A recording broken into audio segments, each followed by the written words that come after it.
Bien, bonjour chers téléspectateurs, chers frères et sœurs, vous qui avez pris de votre temps pour suivre cette émission, en tout cas cette série d'émissions que je vais vous présenter en compagnie de mon invité spécial, Madame Mireille Makutambuku Akwala, que je vais vous présenter dans quelques instants. Alors, cette série d'émissions va porter sur des thématiques tout à fait nouvelles pour nombre d'entre vous, mais peut-être pour certaines personnes qui sont déjà habituées à nous côtoyer, c'est pas nouveau. Cette série d'études va porter donc sur la langue hébraïque. Nous parlerons de pas mal de sujets autour de cette thématique de la langue hébraïque. Nous parlerons également du Kikongo. On entend beaucoup de choses ces temps-ci. D'aucuns disent que le Kikongo serait de l'hébreu. Alors nous verrons ça avec Madame Mireille Makutambuku Akwala, qui va nous parler de ce sujet en long et en large. Et enfin, nous traiterons de la question de l'histoire des Israélites. Les Israélites, sont-ils en Afrique? Sont-ils sur tous les continents? Voilà. Où sont-ils? Qui sont-ils? Voilà un peu, si vous voulez, en quelques mots, les thématiques que nous aborderons dans cette série d'émissions que j'ai le plaisir de vous présenter. Alors, moi, je suis Amédée Keti. Je ne vais pas trop m'attarder dessus. Je vous présente donc mon invité, Madame Mireille Akwala Makutambuku. Alors, je me sers d'un livre qu'elle a écrit, ça fait déjà 2 ou 3 ans? 3 ans déjà? 2019. 2019, oui. Donc, ça va commencer à faire quelques années quand même.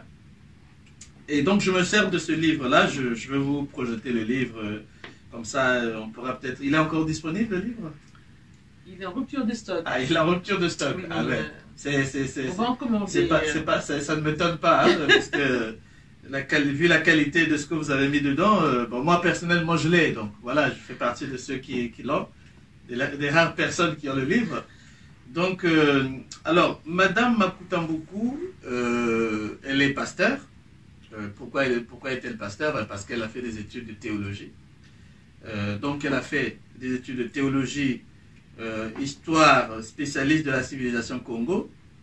Elle est aussi artiste chanteuse, du gospel. Bon, ça ne sera pas le sujet de notre rencontre, mais en tout cas, elle fait aussi de l'afro-gospel blues, du chant lyrique. Elle est directrice aussi de chorale, auteure-compositrice. Donc ça, je ne savais pas. Voilà. Donc, pourquoi nous la recevons? Parce qu'elle est spécialiste dans les matières que nous allons traiter. Vous comprenez bien que le sujet sur la langue hébraïque, sur le Kikongo et sur les Israélites, ce sont des sujets brûlants du moment.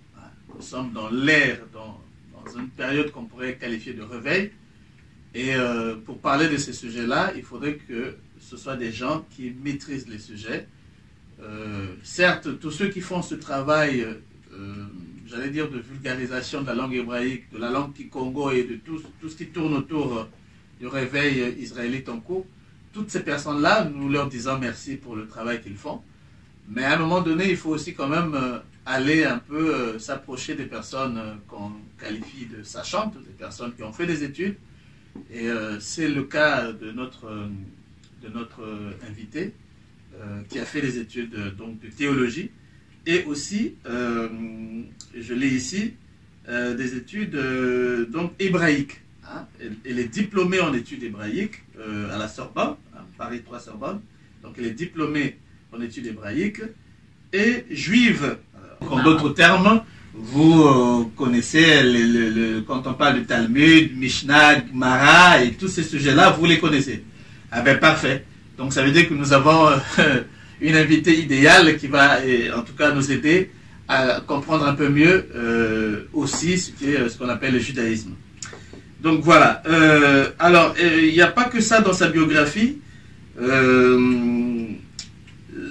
La recherche, si vous voulez, c'est une affaire de famille chez Madame Mireille Akwala Makuta-Mboukou. C'est une affaire de famille en tout cas.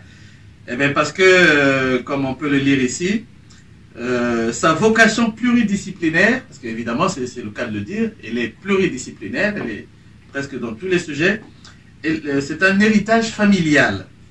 Elle est la fille d'un polymathe, le professeur Jean-Pierre Makuta-Mboukou, un éminent linguiste de l'université de la Sorbonne, spécialiste de critique littéraire, de littérature comparée, théologien, votre père aussi était théologien, voilà.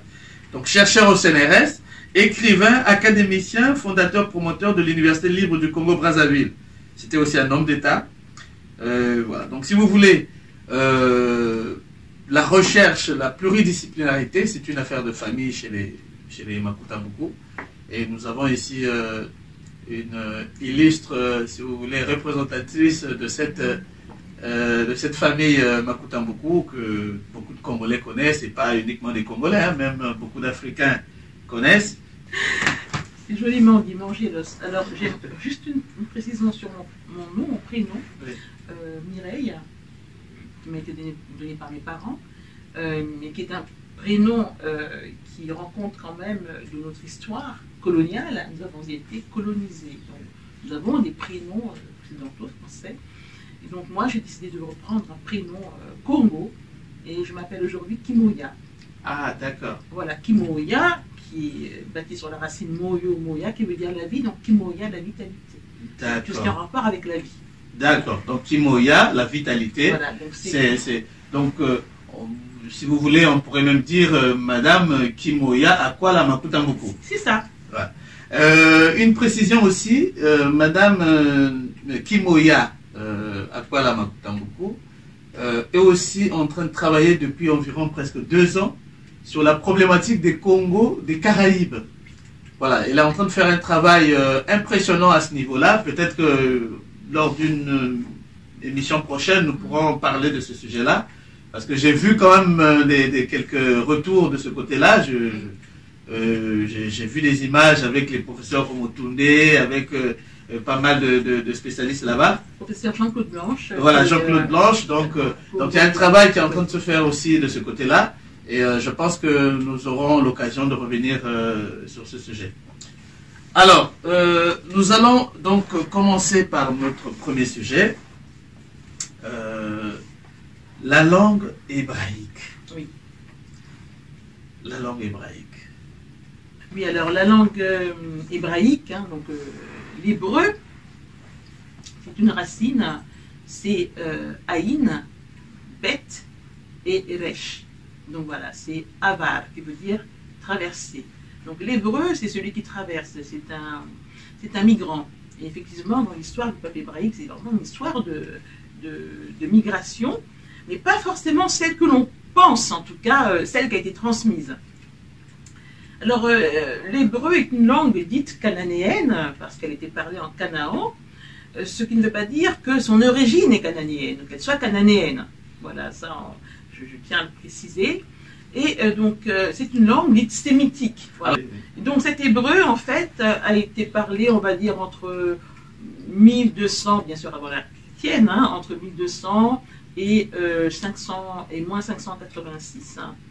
Donc, jusqu'à l'invasion babylonienne, pardon, du royaume du Sud, le royaume de Juda, avec, entre-temps, le temple détruit hein, en 587. Et après, donc, entre-temps, l'araméen a pris sa place dans le Proche-Orient, donc introduit au premier millénaire, et petit à petit, l'araméen est devenu la langue qui a supplanté l'akkadien, la langue des Babyloniens, la langue des Assyriens. Donc, il y avait l'akkadien qui était parlé au nord, par l'Assyrien, le dialecte assyrien, le dialecte babylonien ensuite. Cet akkadien a dominé le Proche-Orient ancien, pendant plusieurs siècles, et ensuite l'araméen est arrivé, et donc les Hébreux qui ont été déportés par les Babyloniens, d'abord les Assyriens, puisque le royaume du Nord a été attaqué au 8e siècle, en 722, Donc, hélas, je tiens à préciser aussi, on ne sait pas où sont passées ces 10 tribus qui étaient au nord. Donc, elles ont disparu. Nous y reviendrons. On va y revenir, voilà. Oui. Et ensuite, le seul royaume israélite qui était encore là, debout, c'était le royaume de Juda. Donc, le royaume de Juda subsiste et il est à son tour agressé par des Mésopotamiens, les Babyloniens cette fois. Donc, c'est une langue qui est dite sémitique. Donc, elle appartient au groupe des langues sémitiques du nord-ouest. En tout cas, c'est comme ça qu'elle est présentée. Et tout à l'heure, nous verrons que c'est bien plus complexe. Exactement. Voilà. Dire que c'est une langue sémitique, c'est vraiment simpliste. Alors, oui, l'hébreu s'est répandu. C'est une langue qui a été parlée au royaume d'Israël, au royaume de Juda, entre 1200 et 586, avant l'ère chrétienne. Et ensuite, il y a eu dans le royaume de Juda cette invasion babylonienne. Nous sommes en train de parler donc de la langue hébraïque. Vous la situez, cette langue hébraïque, en tout cas sa naissance, en Égypte finalement. C'est-à-dire que quand les Israélites quittent la terre d'Égypte, ils s'emportent. Donc l'hébreu devient à ce moment-là une vraie langue. Alors, la langue, oui, elle vient d'Égypte, oui. C'est vrai, mais avant l'Égypte, il faut parler un petit peu du peuple. À travers l'écriture, on pourra mieux comprendre ce que vous êtes en train de dire. Oui, tout à fait, oui, c'est mon travail d'ailleurs. Je travaille sur l'écriture, voilà. Sur l'archéologie et sur la langue. Oui. Parce que une chose est de parler une langue, mais une autre est de l'écrire. Oui. À travers l'écriture, on peut retrouver finalement son origine. Eh bien, justement, c'est dans le bassin du Congo qu'on a retrouvé toutes les écritures, notamment, en particulier dans le massif du Lovo, dans le massif de Lovo, où moi-même on a retrouvé une pierre dite de Kiozo. Nombre de chercheurs se sont penchés sur la question, des historiens de l'art et des historiens tout court, et ils ont conclu, et même des historiens Congo, et ils ont conclu qu'il s'agissait d'un document témoin, en tout cas, de l'écriture graphique des anciens Congo. Mais ils ne sont pas allés plus loin. Moi, c'est un document que j'ai repris, je l'ai analysé, donc j'ai eu plusieurs mois, et finalement, j'ai découvert qu'il s'agit de hiéroglyphes. Donc, vous voyez, c'est un document, donc c'est un texte hiéroglyphique et qui parle de la création, que j'ai commencé à traduire. Et donc, je suis la première à avoir fait ce travail-là. Donc, c'est une découverte scientifique. Est-ce que vous pouvez nous prouver ce que vous êtes en train de dire là? Parce que ça, c'est fort, ça. Oui, alors vous avez... Êtes-vous en train de dire que le berceau, on sait que le berceau de l'humanité, c'est en Afrique, là, tout le monde est d'accord. Êtes-vous en train de nous dire que le berceau de l'écriture, c'est carrément dans le bassin du Congo? Oui, c'est dans le bassin du Congo, carrément, oui. Et donc ici, j'ai apporté donc, des documents que vous allez pouvoir tout à l'heure projeter. Oui. Donc voilà, vous avez cette pierre. La voilà. La voici, donc, cette pierre. Ici, donc, ce sont les signes hiéroglyphiques de la liste Gardiner que j'ai identifiés. J'en ai identifié 22. Voilà, il y a encore du travail à faire. Je ne suis pas égyptologue. Et donc cette pierre gravée, c'est écrit pierre gravée de Kiozo. Oui. Et donc cette pierre a été trouvée où? Dans le massif de Lovo. Dans le massif de Lovo. Dans la province Congo centrale, en République démocratique du Congo. D'accord, d'accord. Donc, et c'est une pierre qui avait été trouvée par qui? Par les chercheurs, par les archéologues, voilà, qui se sont penchés sur la question et qui, nombre d'entre eux, ont raconté des inepties. Vraiment. Enfin, dire que c'était un document témoin de l'écriture graphique des anciens Congo, oui, il fallait aller plus loin. Voilà. Mais ça ne suffit pas pour dire que comment l'écriture est née dans le bassin du Congo, quand même. Oui, parce qu'on a trouvé d'autres écritures. Ah oui, mais donc, on a trouvé d'autres écritures, alors, qui n'ont pas été reconnues comme telles par les chercheurs occidentaux. Heureusement que les Africains sont là, eux, pour faire justement, pour revoir un petit peu, reconsidérer un petit peu les dires des Occidentaux. Notamment, on a le professeur Kobi Gomez qui en parle. Ils ont fait comment ils sont allés sur le terrain aussi, et ils ont effectué justement, ils ont daté, et ce sont des écritures qui sont très très anciennes. Alors moi j'ai repris une thèse, la thèse de doctorat d'un jeune chercheur, un chercheur européen, qui a travaillé justement sur les écritures du massif du Lovo. Sa thèse doctorat à la recherche du royaume Congo, donc le massif du Lovo. Il a travaillé là-dessus et... Donc là, excuse-moi Mireille, nous sommes toujours dans notre sujet sur la langue hébraïque. Bien sûr. Oui, oui. D'accord, parce que là ça commence un peu à être trop profond. Oui. Donc aidez-nous à mieux vous suivre. Alors, donc j'ai repris les travaux d'un chercheur occidental, dont je ne dirai pas le nom, Oui. parce qu'il faut quand même rester prudent et respecter les gens. Donc je ne peux pas, voilà. Parce que je déconstruis un petit peu ici son travail. Donc je ne peux pas dire son nom. D'accord. Par contre, alors il a travaillé donc sur ces documents trouvés dans le massif du Lovo, donc inscrits dans la pierre.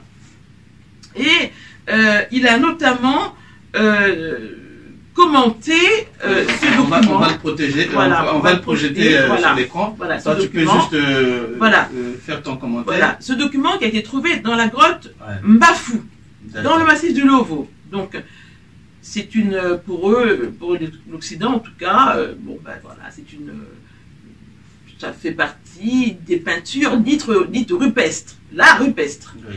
Voilà, avec des signes, etc. Et d'ailleurs, ils ont qualifié ces signes de signes maladroitement exécutés, enfin voilà, avec maladresse, bref. Et donc moi j'ai repris ce document et je l'ai analysé à nouveau, j'ai fait des gros plans sur pas Access, PowerPoint. PowerPoint, voilà. Donc pendant des mois, je l'ai retravaillé en tant que spécialiste de la langue hébraïque, donc l'hébreu carré, mais également le paléo-hébreu. Eh bien, j'ai découvert qu'il s'agit non seulement d'un texte, donc une écriture, et cette écriture n'est autre que du paléo-hébreu. L'écriture paléo-hébraïque a 22 signes, 22 consonnes, et j'en ai identifié 11, voire 12 même, sur 22. Bon, avant d'aller plus loin, aidez-nous aussi à comprendre, c'est quoi la différence entre hébreu, paléo-hébreu, proto-hébreu? Alors, c'est quoi la différence? Pour qu'on vous suive aussi quand vous dites paléo-hébreu, qu'on sache là, de quoi vous parlez. Oui, là, donc là justement, on se tutoie, on se voit. Enfin, tu parles. Bon, ok, d'accord. Donc on va se tutoyer. Voilà, là tu parles des écritures. Alors, la langue dite hébraïque a eu plusieurs écritures. Oui. La plus ancienne, la première, c'est l'écriture dite paléo-hébraïque, que d'autres appellent phénicien parce que les caractères sont très proches du phénicien. Et donc, phénicien qui est l'autre mot pour dire cananéen, non? Oui, c'était les Phéniciens étaient là, évidemment, au Canaan. Hein, voilà. La reine Jézabel, la femme du roi Akab, était phénicienne. D'accord. Voilà. D'accord. Donc, cette écriture dite phénicienne a servi à écrire l'hébreu, la langue hébraïque. D'où paléo. Paléo, c'est du grec, hein, qui veut dire ancien, tout simplement. Paléo-hébreu, c'est l'ancien hébreu, tout simplement.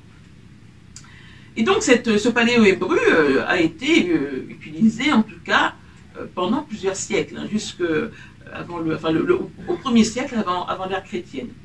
D'accord. Mais entre-temps, il y a eu l'introduction de l'écriture araméenne. Et donc, l'écriture araméenne, qui petit à petit donc, a pris sa place dans le Proche-Orient et qui a supplanté le cunéiforme, donc l'akkadien qui était écrit en cunéiforme, le cunéiforme qui venait donc de Mésopotamie, quoique, tout à l'heure aussi on en reparlera, voilà. Et donc l'écriture araméenne a fini par supplanter le paléo-hébreu. Mais les deux langues, les deux écritures se sont rencontrées hein, dans le Proche-Orient. Donc on cheminait ensemble à un moment donné. Elles ont cheminé ensemble. Alors, Oui. tout à l'heure, j'ai dit que que le paléo-hébreu a été utilisé jusqu'au au 1er siècle avant Jésus-Christ. En fait, c'est...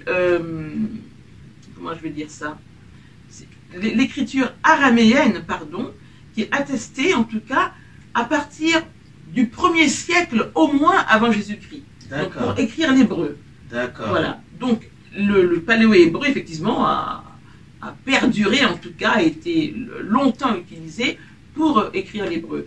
On a des documents écrits, d'ailleurs, sur des pierres. Donc, quand on entend paléo-hébreu, c'est plutôt en tant qu'écriture, mais pas en tant que... Pas en tant que langue, non. Pas en tant que langage. Non, non. C'est en tant qu'écriture. D'accord. En tant qu'écriture. Ça, voilà. c'est important. Voilà. Ouais. Et donc l'écriture araméenne qui est donc arrivée ensuite, puisque l'araméen a été la langue araméenne a été introduite, on va dire, au premier millénaire. Donc ça veut dire que quand on l'écrive avec du paléo-hébreu, enfin avec des lettres paléo-hébraïques, ou qu'on l'écrive avec des lettres hébraïques tout court. En hébreu carré, c'est l'araméen. Donc l'hébreu carré, ça devient l'araméen. C'est une écriture qui est très proche de l'araméen. Donc pourquoi carré? Parce que la consonne peut être contenue dans un carré tout simplement. Voilà. Et c'est cette écriture que l'on trouve dans les manuscrits du Moyen-Âge et dans la Bible hébraïque. C'est ça qu'on appelle l'hébreu biblique. Voilà. Mais en fait c'est de l'araméen. D'accord. C'est l'écriture araméenne. C'est-à-dire que c'est la même langue, mais écrite avec l'alphabet araméen. Exactement. C'est l'hébreu écrit avec l'alphabet araméen. Voilà. D'accord, d'accord. Et donc, en fait... Mais au niveau de la langue, c'est la même langue. C'est l'hébreu. C'est la même langue, Quand on l'écrive avec le paléo-hébreu... En paléo-hébreu, ou alors en araméen. Tout à fait. C'est la même langue. Tout à fait, oui. D'accord. Voilà. C'est la même langue. D'accord. C'est la même langue. D'accord. Ça, c'est important à connaître. Oui. Donc, cet hébreu qu'on voit aujourd'hui, l'hébreu carré, c'est en fait de l'araméen. Donc l'écriture araméenne. L'écriture araméenne. Mais la langue araméenne aussi qui s'est installée, puisque au retour, après l'exil babylonien, entre-temps l'araméen a supplanté l'acadien, la langue des gens de Mésopotamie. Oui. Donc l'araméen s'est répandu dans tout le Proche-Orient ancien, jusqu'à l'époque de Jésus. Jésus parlait araméen. C'était la langue de communication, c'est un peu comme l'anglais aujourd'hui. Voilà, La langue des communications, la langue des échanges, c'était l'araméen.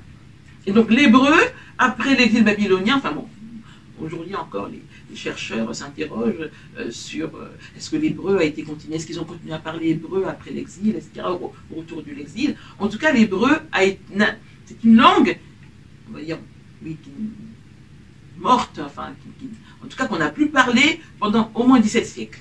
À partir de quel moment on peut situer à peu près? C'est la rencontre avec l'araméen qui a tout bouleversé, et aujourd'hui on se demande encore si l'hébreu a continué à être parlé après l'exil babylonien. Au retour de l'exil babylonien, est-ce que cette langue a continué à être parlée? En tout cas, l'araméen était là. D'accord. Surtout que les Babyloniens et aussi parler araméen. L'araméen a vraiment tout supplanté. L'araméen a supplanté l'acadien. L'araméen, à la base, c'était la langue parlée par qui? D'Aram, le peuple d'Aram, qu'on va situer aujourd'hui en Syrie à peu près. D'accord, d'accord. Tout simplement. D'accord. Le roi Hazaël, le roi araméen, justement, a mené des campagnes militaires. Bon, ça c'est biblique. Hein. D'accord, d'accord, voilà. d'accord. Donc l'araméen, quand on écrivait l'hébreu, disons au 1er siècle, de notre ère, on l'écrivait avec l'alphabet araméen. Oui, l'alphabet araméen, ça s'est installé au fur et à mesure. Mais en tout cas, l'araméen est attesté à partir du 1er siècle avant l'ère chrétienne, au moins. D'accord. Voilà. D'accord. L'araméen comme alphabet, oui. comme alphabet utilisé pour écrire l'hébreu. D'accord. Est-ce que les deux langues pouvaient se confondre? C'est-à-dire que quand tu es en train de lire un texte, puisque c'est écrit avec l'alphabet araméen, quand tu es en train de lire un texte, tu peux penser que c'est l'hébreu? Oui, les deux langues sont assez proches. Oui. Les deux langues sont proches. Alors, on parle de langue sémitique, eh ben, je vous dis, je l'ai dit, hein, tout à l'heure je vais développer. Oui. Voilà, cette thèse, en tout cas, moi je la remets en question. Les deux langues sont proches. Mon nom, par exemple, Makuta, Oui. qui est un nom Congo, Oui.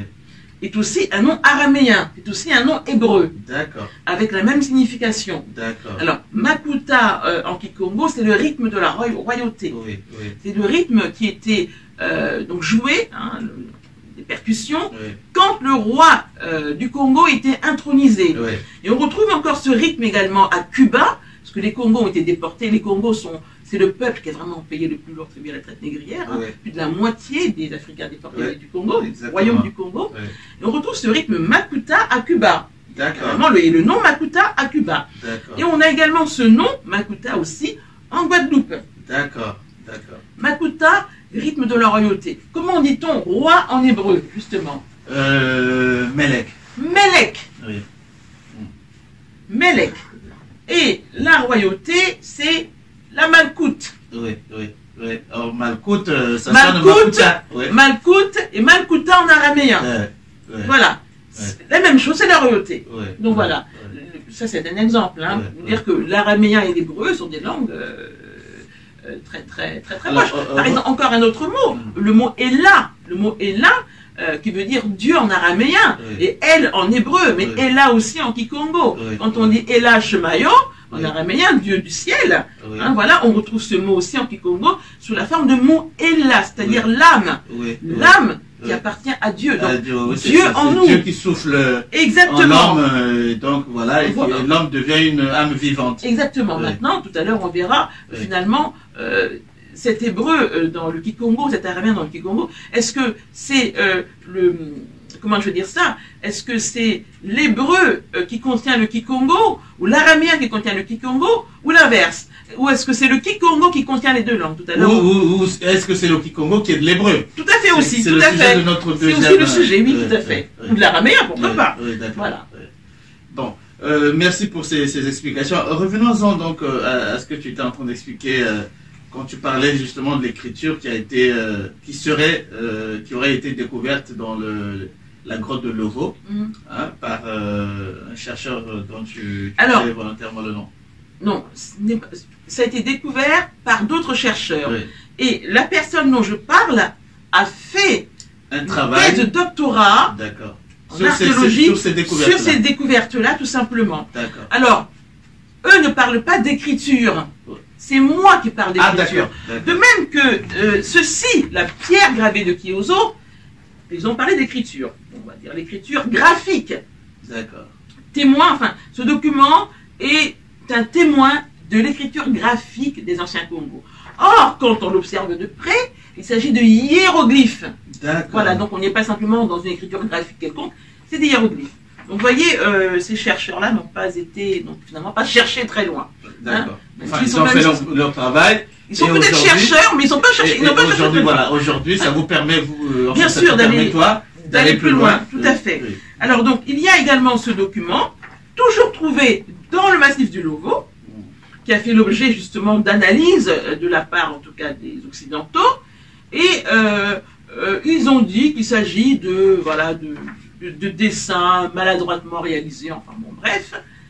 Moi, j'ai repris ce document, et je l'ai retravaillé. J'ai fait des gros plans sur PowerPoint, plusieurs mois, pour l'éclaircir un petit peu, et je découvre qu'il s'agit de caractères paléo-hébraïques. Alors, je suis spécialiste, on va dire que je connais très bien la langue, enfin je connais bien la langue hébraïque, je l'ai travaillé, donc Oui. la langue Oui. voilà, paléo, Ça, paléo-hébreu aussi. je peux le témoigner. Et donc, je découvre qu'il s'agit de caractères paléo-hébraïques. Donc, j'ai identifié 11, voire 12, parce qu'il y en a un, je me pose, est-ce que c'est un lamed, oui ou non, je ne suis pas vraiment sûr. En tout cas, au moins 11 signes paléo-hébraïques, donc 11 consonnes sur 22, ce qui est énorme. Ah oui, c'est la moitié carrément. C'est la moitié. Oui, Et si il y en a 12, ben, c'est plus de la moitié. oui, Hein, parce qu'il me semble que ce lamed est un lamed, mais enfin bon, Oui. il faudrait peut-être examiner de près, regarder encore un peu. Mais en tout cas, je suis en train de travailler là-dessus. Et puis j'ai fait des comparaisons avec les caractères paléo-hébraïques retrouvés dans le Proche-Orient, notamment dans le calendrier de Gézer.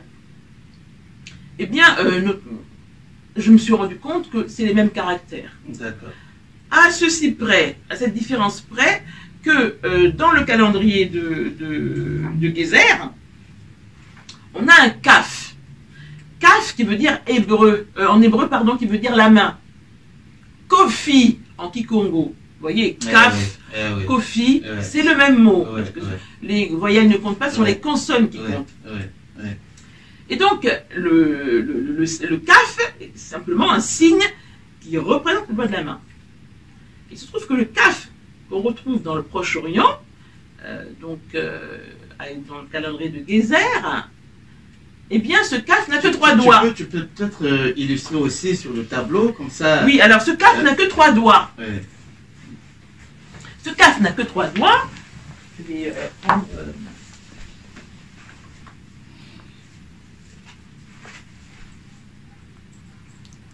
Donc voici, en caractère paléo-hébraïque, le kaf. Pas très... Voilà, d'accord? Ça, c'est le kaf qu'on a retrouvé dans le calendrier de Gézer. Et le kaf que j'ai identifié dans ce document, qu'on a retrouvé dans la grotte de Mafou, la grotte Mafou, eh bien, il est comme ça.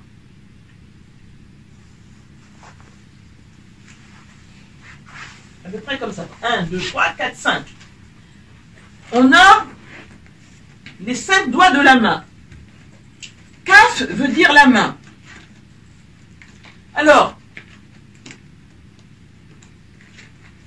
en caractère araméen, ou en hébreu carré, il est donc représenté comme ça. C'est un signe qu'on peut mettre dans un carré. Voici le kaf. Voici le kaf en caractère araméen, et voici le kaf en caractère paléo-hébraïque, en caractère dit paléo-hébraïque, donc que j'ai identifié dans cette grotte. Et voici le kaf, voilà. Le kaf paléo-hébraïque que j'ai identifié dans la grotte Bafou. Donc ça, c'est le kaf Congo. On va dire ça comme ça. Ça, c'est le kaf qu'on retrouve dans le Proche-Orient ancien. Alors, qu'est-ce qu'on remarque? Eh bien, on remarque que le kaf du Proche-Orient ancien a quand même perdu quelques doigts. Oui. Hein, au passage. Voilà. Donc, est-ce que c'est en traversant? Donc, ici, à l'origine, on a les 5 doigts. D'accord.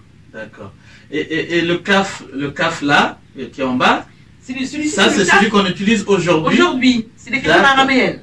D'accord. Donc, ça n'a rien à voir avec le kaf. Mais non, rien à voir. Ah oui. Voilà, ça c'est l'écriture araméenne. Donc, alors, kaf veut dire tout simplement main. Je ne sais pas si kaf veut dire main. Donc, en hébreu, on a kaf, et en kikongo, on a kofi. Kofi, eh bien, c'est cette petite, comment est-ce que je veux dire ça, c'est une chiquenaude. Oui, c'est cette forme-là. Que l'on, voilà. C'est un petit coup qu'on donne avec les doigts de la main. Ouais. Et c'est sur la tête aussi d'ailleurs. C'est sur la tête. Oui. Mais c'est parce que c'est avec les doigts de la main qu'on appelle ça kofi. Oui. Alors, voilà, tout simplement. Donc, kofi. Et ça, donc, cette lettre-là, eh bien, c'est le kofi. D'accord. Ou le kaf. D'accord. Voilà. Et ça, c'est le kaf ou le kofi que l'on retrouve dans le calendrier de Gézer. En paléo-hébreu, c'est ça? Ça, c'est la paléo-hébraïque. D'accord. Voilà. C'est le paléo-hébreu. Alors, justement, moi, comment? Vous savez, la terminologie, hein. Aujourd'hui, qu'est-ce que c'est que le paléo-hébreu? Et qu'est-ce que l'hébreu? C'est ça, oui, c'est ça. Voilà. Donc, c'est une question. Voilà. J'allais dire.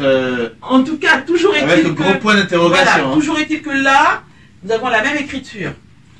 L'une retrouvée à Gézer, nous sommes au Xe siècle. Hein. 10e siècle. 10e siècle avant l'ère chrétienne. D'accord. Donc, imaginez.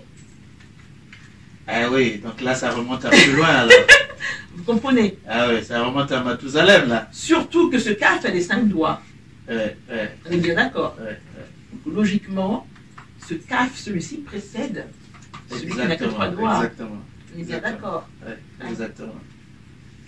D'accord. Donc voilà. Tu peux reprendre place ici, comme ça tu vas continuer à nous développer. On a déjà une bonne illustration. Oui. Que voilà ce que tu es en train de dire. Ce ne sont pas des histoires comme ça en l'air, mais c'est plutôt étayé par des démonstrations qui sont tout à fait qui sont indiscutables. Alors, oui. Est-ce que tu peux continuer justement avec parce que tu as dit que tu as identifié 11 consonnes. Oui, 11. 11 consonnes, oui. 11, oui. Alors oui, je peux continuer à en parler ici. Hein. Donc, oui. Les 11 consonnes, alors il y a le shin. Le shin, en fait, qui a 2 valeurs. Hein. C'est le shin et le shin. On va faire des projections voilà, comme ça, les gens vont bien voir. Voilà, le resh, le kof, le tête, le même, le aleph. Toi, tu peux expliquer les lettres, on va les projeter. Alors, voilà, donc le aleph. Qu'est-ce que je fais? Je le dessine. Je vais donner un exemple. Je vais m'en dessiner un peut-être. Voilà. Ouais.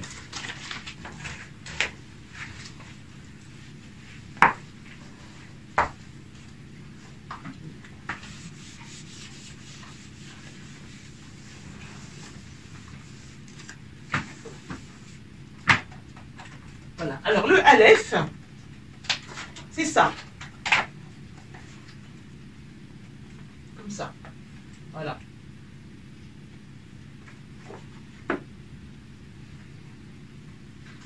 C'est grosso modo dans le Proche-Orient une tête de bovin. Voilà. D'accord. Aleph ou Elef, enfin voilà. Et le Aleph que j'ai identifié dans la grotte Mbafou, il est comme ça. Donc ça, il est comme ça. Hop, on va faire comme ça. Et ensuite, comme ça. Donc, on a ça. Et on a une espèce de... Voilà, comme ça. Voici le Aleph de la grotte Mbafou. Je ne sais pas si on voit bien.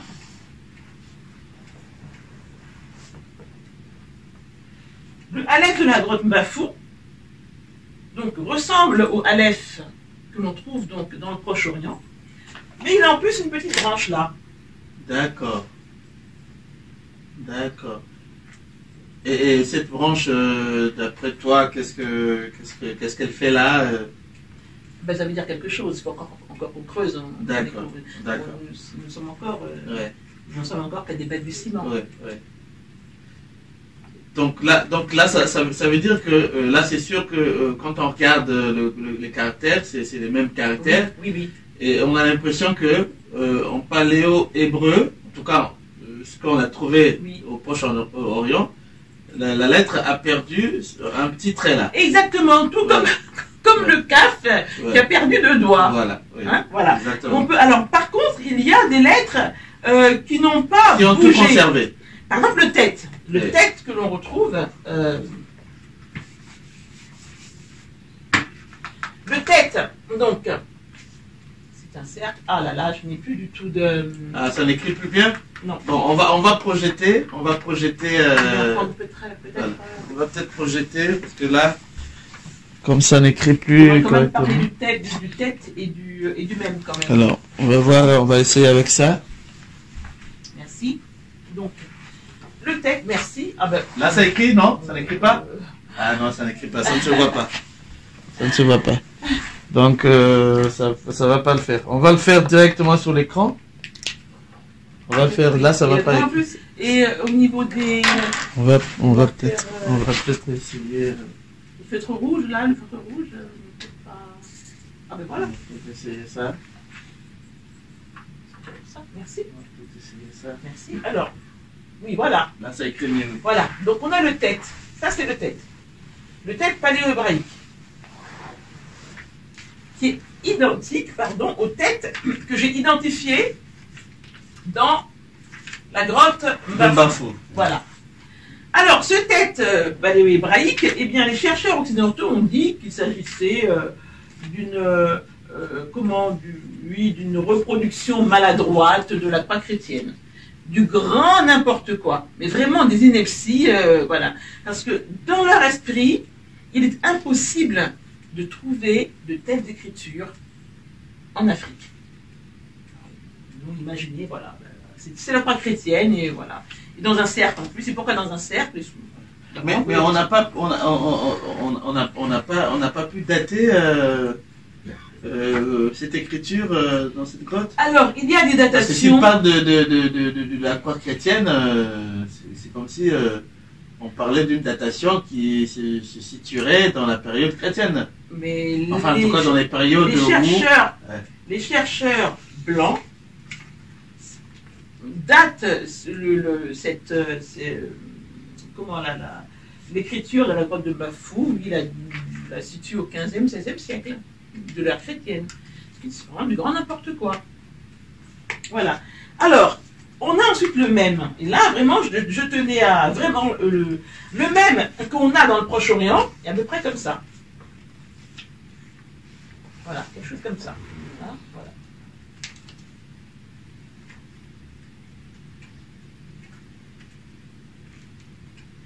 Voilà, voici le même. Ouais. Alors, qu'est-ce que c'est le même? Qu'est-ce que ça te rappelle? Voilà, ça, comme ça. Ce signe-là. Je ne suis pas très à droite. Hein. Eh bien, on retrouve à peu près le même signe. Donc, j'ai identifié à peu près le même signe dans la grotte. Exactement. Ouais. C'est exactement le même. Ouais. Voilà. Ouais. Alors, qu'est-ce que le même? Alors, c'est à toi de me le dire. Mais j'aimerais bien que tu puisses un petit peu regarder, que tu vois un peu. Qu'est-ce que ça représente? Ah, là, tu me poses une colle là. Soit ce sont des dents, oui. Soit ce sont peut-être, je sais pas, une espèce de serpent ou... Non, la dent, c'est Chine. D'accord.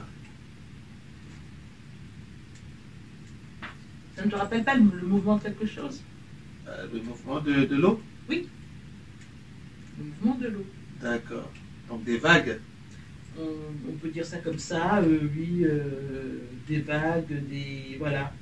Et comment dit-on l'eau en hébreu? Maïm. Maïm, c'est le même. Et comment dit-on l'eau en kikongo? Oui, c'est maï aussi, oui. Maïm aussi. Ouais, Maïm aussi. Maïm, Maza, Mamba, c'est toujours un M. D'accord. Ouais, donc ici on a Maïm et là on a Maïm. Donc c'est l'eau en fait. C'est l'eau, c'est le mouvement de l'eau. D'accord. Voilà, c'est le mouvement de l'eau. Donc en fait, ce que tu viens de dire là, c'est en hébreu, même vient du mouvement de l'eau. C'est ça ce que ça veut dire? Oui, tout à fait. C'est pas ton invention, hein? Mais non. D'accord. Même en fait c'est Maïm, c'est l'eau. D'accord. On a le même mot en hébreu, en kikongo. D'accord. Voilà, c'est l'eau. Ça c'est l'eau. D'accord, ok. Voilà, donc on apprend beaucoup de choses en tout cas avec cette grotte de Bafou, oui. Qui est située au Congo central en République démocratique du Congo. Oui, hein, oui. Ça. Alors je tiens à préciser que ce que je présente ici, eh bien, c'est le fruit de tes propres recherches. C'est le fruit de mes recherches, c'est inédit. D'accord. Voilà. Et donc je préfère quand même Donc tu nous fais en fait, tu nous fais la faveur de, oui, voilà, oui. de nous présenter ce oui, travail. Parce qu'il y a urgence. Bon, il faut aujourd'hui informer, voilà. Oui, mais ça c'est époustouflant, c'est impressionnant comme. J'avoue que je n'avais pas vu ça à ce niveau-là. Moi, je pensais que tu allais me faire voyager au Proche-Orient là-bas en parlant de la langue hébraïque.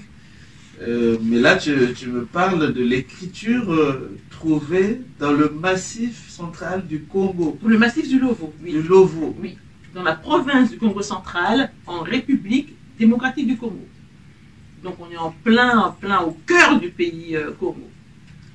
Donc, puisque nous sommes en train de parler justement de la langue hébraïque, donc tu es en train de me dire que cette langue, finalement, quand j'étais en train de parler de Joseph qui arrive en Égypte, qui parlait la langue de Canaan et tout, donc j'apparais vraiment comme, j'allais dire, un analphabète, quoi. Non, ce n'est pas ça, c'est parce que tu n'as pas l'information, c'est tout. Je pense qu'il faut avoir je le répète, hein, l'histoire biblique est une construction. Et c'est un texte qui a été repris, qui a été remanié, qui a été retravaillé, voilà, et on a fait des modifications. Par exemple, un exemple que m'a donné une théologienne baptiste, Madame Valérie Duval-Pujol, qui parlait justement du nom d'un des disciples de Jésus, donc dans le Nouveau Testament, qui s'appelle Janias. Et en fait, ce Janias, donc Janias en grec, c'est le nom d'un homme. Il se trouve que ce Janias était en fait une femme. D'accord. Et donc le nom a été modifié, je crois, au XIIIe siècle. Vous voyez, dans la Bible, dans le Nouveau Testament. Le nom a été modifié au XIIIe siècle, et c'est dans... il faut qu'on fouille ce verset-là. Oui, on va le fouiller, oui. C'est dommage, je n'ai pas amené les références là. Et donc, c'est dans la nouvelle version de la Bible, tu remarqueras qu'à chaque année ou tous les 2 ans, il y a toujours une nouvelle version. Parce que justement, il y a une approche... La traduction, c'est quoi? C'est une interprétation. Exactement. Oui. Toute traduction est interprétative. J'étais en train de parler justement avec une théologienne aussi, Masego Judith, pour ne pas citer son nom. Elle a fait un travail, une thèse sur... sa thèse porte sur, je crois, la sotologie, je crois, sotériologie. La sotériologie, voilà. Et donc, la question du salut. Voilà, la question du salut. Et elle me parlait justement, elle me disait, toute traduction est interprétative. Toute traduction est théologique en fait. C'est-à-dire que toute traduction répond à une doctrine. C'est-à-dire que c'est une interprétation, qu'on est en train de vous transmettre tout simplement. Voilà. Elle m'a dit ça justement, j'ai eu une discussion avec elle. C'est une interprétation et on peut prendre un mot et voilà, le tourner un peu dans... Alors justement, en parlant d'interprétation... Et si on voulait éviter des interprétations, il fallait prendre des textes vraiment à la base, sans traduction, mais même là aussi... Mais où sont-ils? Les textes d'origine, où sont-ils? Parce qu'il y a eu des copies, de copies. Voilà, les textes d'origine ont été perdus. Donc je reviens rapidement à cette histoire de Janias, et donc dans les versions actuelles du Nouveau Testament, eh bien, on a redonné à cette femme sa place, et le nom n'est plus Janias, mais Jania. D'accord. Donc on fait, alors, entre-temps, on a fait d'une femme un homme, vous voyez, dans la Bible, et cet homme redevient une femme. Alors, voilà. Si on arrive à faire donc, ça... Donc ça veut dire qu'il y a des traductions aujourd'hui qui ont changé le sexe de ce personnage. Qui ont changé le sexe de ce personnage, voilà. Voilà, et il y a d'autres textes, je vais prendre des exemples ici que j'ai amenés, d'ailleurs je l'ai dans mon livre, hein. Je parle donc de cette langue hébraïque biblique, et qui parfois c'est un petit peu perdu. Et au niveau des traductions, les traducteurs ne sont pas toujours sûrs de ce qu'ils disent, de ce qu'ils traduisent, parce qu'il y a des termes qui sont flous. Or, ces termes flous, dans l'hébreu biblique, eh bien, ne sont pas flous en Kikongo. Exactement. On a les mêmes termes. On a beaucoup de textes comme ça, beaucoup de mots comme ça. Exactement. Origine inconnue. Voilà. Quand on regarde dans le Strong, ils disent origine inconnue, tout ça, alors que quand on les prend dans le Kikongo, eh bien, on a une clarté, Alors ici, j'ai établi un tableau. C'est le tableau qu'on a dans le livre d'ailleurs. Voilà, ce tableau-là. Le livre, excuse-moi, je vous encourage vraiment. Je vais mettre la pression sur Mama Kimoya, pour qu'elle nous réédite le livre. Oui. Parce que c'est important, parce que tout ce qu'elle est en train de dire là, en tout cas une bonne partie, est déjà dans ce livre. Vous l'achetez, vous trouverez tout cela. C'est vrai que l'édition est épuisée, il va falloir peut-être en rééditer. Oui. Voilà. C'est en cours. Alors ici, donc j'ai pris des mots Kikongo et des mots hébreux. Les mots Kikongo ont été translittérés en araméen, donc en hébreu carré. Oui, je vais. Voilà. Et on se rend compte en fait que les racines sont les mêmes. Par exemple, le verbe ku et la en Kikongo Kikongo, qui veut dire s'unir par le mariage, eh bien, a exactement la même graphie, parce qu'il n'y a pas de voyelle, que le mot Keila, qui veut dire l'assemblée. Oui. L'assemblée, c'est une unité, enfin, on s'unit, on est ensemble. Oui. Quand on s'unit par le mariage, on s'assemble. Donc, c'est le même mot, Kuela et Keila. On a, excusez-moi, on a Kof, He, Lamed, He. Oui, oui. Pareil pour Toonda en Kikongo, Oui, qui veut oui. dire remercier. Oui, oui. On a Toda en hébreu, Oui. c'est le sacrifice de reconnaissance. Donc, merci. Oui. Eh bien, ce sont les mêmes consonnes. Alors, on a un petit N en Kikongo dont on ne tient pas compte, parce qu'en fait, en Kikongo, on ne dira pas Toda, mais Tonda pour le phonie. Oui. C'est quand même plus facile et Oui. peut-être un peu plus joli aussi Oui. à Oui. entendre. Tonda que Toda, tout simplement. Ah, oui, oui. Mais dans la graphie, eh bien, pardon, Ça s'écrit c'est de la même tête. manière. tête, vav, dalet, et de la même manière. Oui. C'est Toda. Voilà, on a d'autres mots là. Enfin, c'est oui, une, ça, ça un s'écrit. tableau que, On va projeter le tableau. que tu pourras projeter également. Oui, oui. Alors, un mot donc de la Bible hébraïque sur lequel moi je voulais revenir, c'est le mot Tolal. Tolal, alors je lis un peu le texte. Tolal, on le trouve dans psaume 137, verset 3. Donc c'est un psaume qui rappelle un peu la déportation des Hébreux à Babylone et la manière dont ils ont été traités par les Babyloniens, qui leur demandaient de chanter quelque chant de Sion. Sion, qui est Sion en hébreu, Oui, et oui. Tsiona Oui, en Kikongo. oui. D'ailleurs, Tsiona qui veut dire aussi en direction d'eux. Donc Oui. en Kikongo, on a le mot Tsiona, qui veut dire raboter, rendre beau, hein, Oui, oui. et Tsion, en hébreu, c'est la beauté, c'est la belle. D'accord. Sion qui est voilà.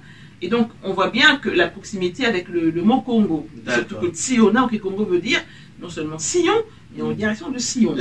D'ailleurs, même les sapeurs, quand ils disent qu'ils sont bien soignés, là, ils disent Wachono. Exactement. Voilà. Exactement. Quand on c'est dit ça. Chona, donc ça veut dire que tu es beau. Il là. est beau, voilà, Voilà. c'est ça. Oui, C'est oui. le sens biblique également. Ouais, Voilà, ouais, c'est le ouais. sens biblique. Oui. Mais en plus, avec le A, en hébreu, c'est un A directionnel. Donc, si on a en direction de. Oui. Donc, on peut penser en tout cas que les Congos Mm. qui ont été chassés par les Congos hébreux, hein, chassés par les Assyriens, Oui, oui, ont certainement dû regarder, donc en redescendant vers l'Afrique, oui. on regardait vers Sion, Siona. Oui, oui. Voilà, c'est une hypothèse qui va, en tout cas c'est une hypothèse que j'aimais qu'il va falloir vérifier. Oui, Hein, oui. voilà. Alors revenons-en un peu au mot Tolal. Donc je cite le psaume 137 verset 3, je lis d'abord en hébreu. Kisham shelenu shovenu divrei shir, utolalenu simcha, shiru lanu mishir tzion. Là, nos conquérants nous ont demandé des chansons, et nos ravisseurs des airs joyeux. Chantez-nous quelques chants de Sion. Vous voyez la moquerie, hein. Oui, oui. Alors la TOB, qui est la traduction œcuménique de la Bible, propose le terme ravisseur pour Tolal, pardon. La Bible seconde va proposer le terme oppresseur, et le dictionnaire d'hébreu et d'araméen biblique, de Philippe Raymond, va proposer moqueur. Hein. Il dit Tolal pourrait peut-être signifier moqueur. Donc on a ce mot qui se promène, hein, entre ces sens, des sens aussi incertains que ravisseur, oppresseur, moqueur. En tout cas, une chose est sûre, c'est que dans ce texte, Tolal est un terme péjoratif.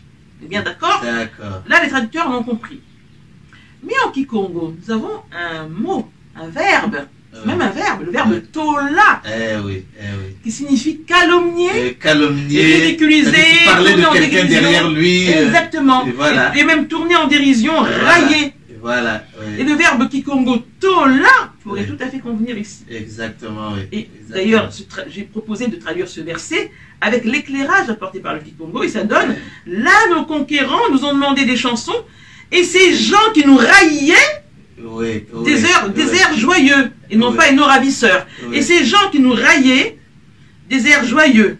Oui, Chantez-nous quelques chants de Sion. oui, Vous voyez, oui, donc là, oui, le Kikongo apporte oui, un éclairage. oui, Il y a c'est vrai. d'autres mots comme Oui, ça. oui, ça c'est pertinent, ça. Oui, il y a d'autres mots hébreux qui sont flous complètement. Et ça, on a dans le livre. Oui, hein, on l'a. Oui, oui. Pourtant, je l'avais lu, mais je n'avais pas tout de suite Il y a, ça. il y a Hein. beaucoup d'exemples, Oui, il y a oui. tout un chapitre. Oui, Voilà. On a gardé également, on a gardé, non, je l'ai gardé, on retrouve en Kikongo des schèmes de l'hébreu, le piel, le poil. Alors, piel, c'est les consonnes, hein, IE, poil ou A, voilà. Le poil. Là, ça va nous permettre de faire la transition avec le deuxième thème. Oui. Mais j'aimerais, avant d'en arriver là, que tu nous donnes un peu la différence. Parce que là, on commence à y voir clair. Hein, parce que là, évidemment, avec l'alphabet trouvé dans le... Enfin, que tu as pu identifier... Dans le massif de Lovo. Dans le massif de Lovo, ça commence à être vraiment trop fort. Et peut-être pour ceux qui nous suivent, il ne faudrait pas qu'ils se perdent. Hein. Nous sommes en train de parler de la langue hébraïque, l'hébreu, parce qu'aujourd'hui on entend dire beaucoup de choses, que l'hébreu, que le Congo serait de l'hébreu. Est-ce que c'est vrai? Est-ce que voilà? Et avant d'attaquer, si vous voulez, ce grand thème sur le Kikongo serait-il de l'hébreu, on a voulu déblayer d'abord sur la langue hébraïque en tant que telle. Quand on entend parler de l'hébreu, c'est quoi? On a retenu que c'est une langue constitue à peu près, en tout cas langue constituée en tant que telle, constitue à peu près après la sortie de l'Égypte.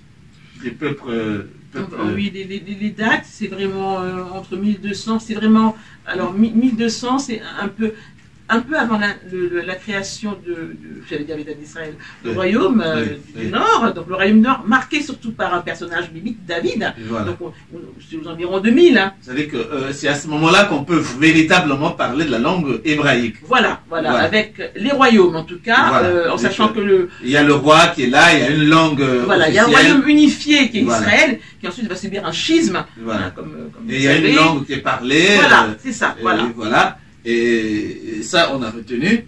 Et que cette langue, alors, au moment, dans la partie écriture, et c'est là où on a été éclaboussé par cette découverte que nous apporte donc Mama Kimoya Akwala Makutambuku, puisqu'elle nous dit, l'écriture ne serait pas, l'écriture de la langue hébraïque ne serait pas d'origine phénicienne finalement, mais son origine remonterait à beaucoup plus loin.